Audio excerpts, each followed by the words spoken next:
Hi, I'm Melissa with A Creative Journey with Melissa, and today I'm going to show you how you can use mat board and make some really cool embellishments with it.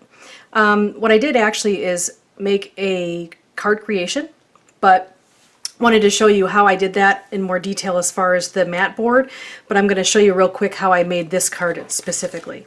This right here is a card that's used the craft cardstock. And this here is mat board, something that you could get from Michael's or Aaron Brothers we have out here. Like if you ever need to take your artwork to go get it matted on mat board, that's the kind of mat board you can buy it.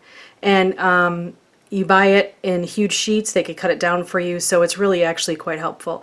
Any creators or crafters would probably know it as chipboard, but it does come in different colors. And this color in itself is actually the back of this color, and that is just the chipboard, or the mat board. I did not color any of those, okay?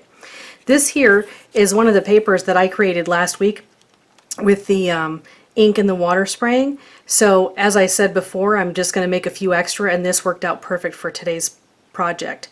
If you want to check out the other ones, I have a few over here, but I'll make sure to put the link in our blog post so that you can check that out if you haven't seen it already, okay?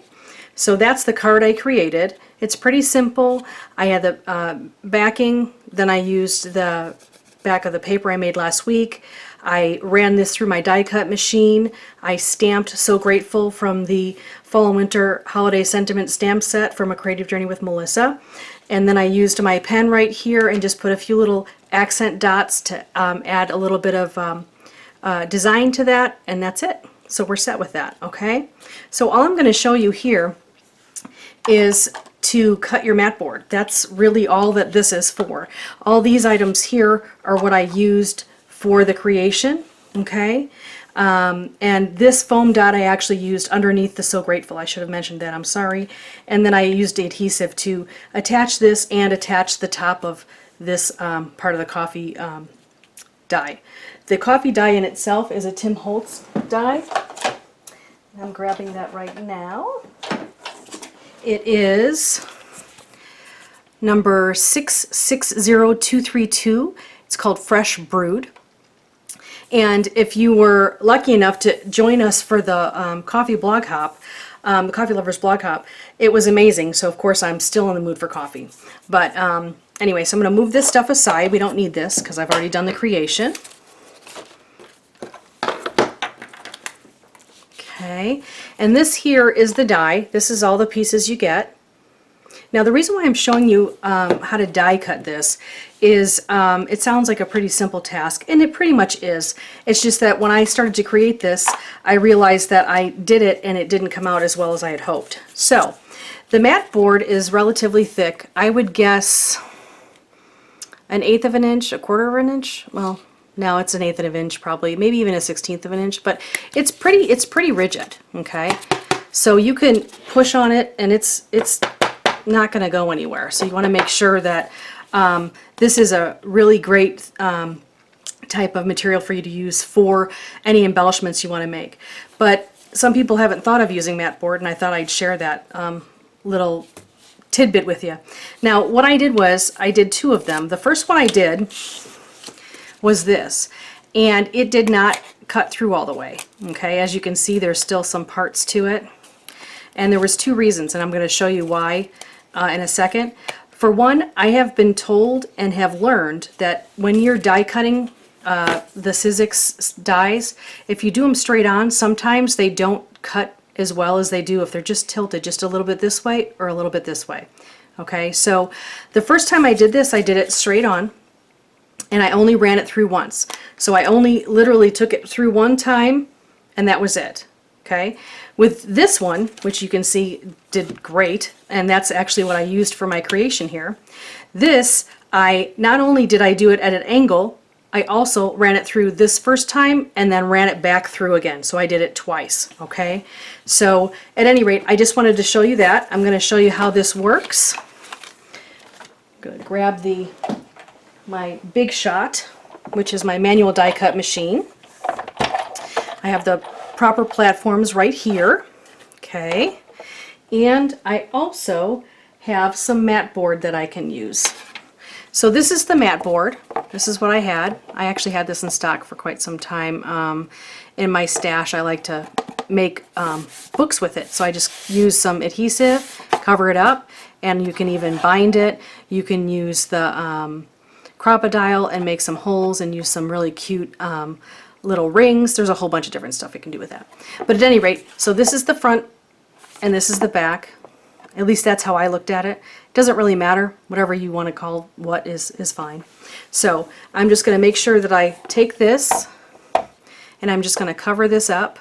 Make sure that it covers up well. Let's see here. Okay. And then I'm going to put the platform underneath and a platform on top. Now, like I said, you want to do it a little bit crooked, so I'm turning this just a little bit. Not a whole bunch because there's not a lot of space. I could show you how to do this with the Big Shot Pro, which is 12 by 12, and you can use these dies in that. However, it's so large it's really difficult to get in the video, so I didn't want to do that. So let's put this in here. Like I said, I have it at a little bit of an angle, but I need to make sure that it still fits through.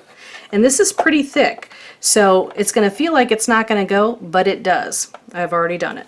So we're going to push this right through. Let's see here. There we go. The head a little bit too crooked. Push this right through. And I'm going to run it all the way through. And like I said, it's pretty thick. So we're going to run it through like that. And then I'm going to bring it right back through again, just to make sure that I've got all the parts I needed cut. Okay? So I'm going to put this down. And I did have it a little bit too much at an angle. As you can see here, there's a little bit of a bending there, okay? But it still worked. So we have this, this, and that. And sometimes there's little pieces that still stick a little bit, which is okay because it's still cut. It just maybe has a little bit of needs a little bit of TLC, say, to get it out. But we have this here. Put this on the side and this on the side. So these are the parts of the die. We have the cup. We have the little cup sleeve. We have this, which could be a little coffee like I have it in the creation here. Okay. Or you could also use it as like a frappuccino.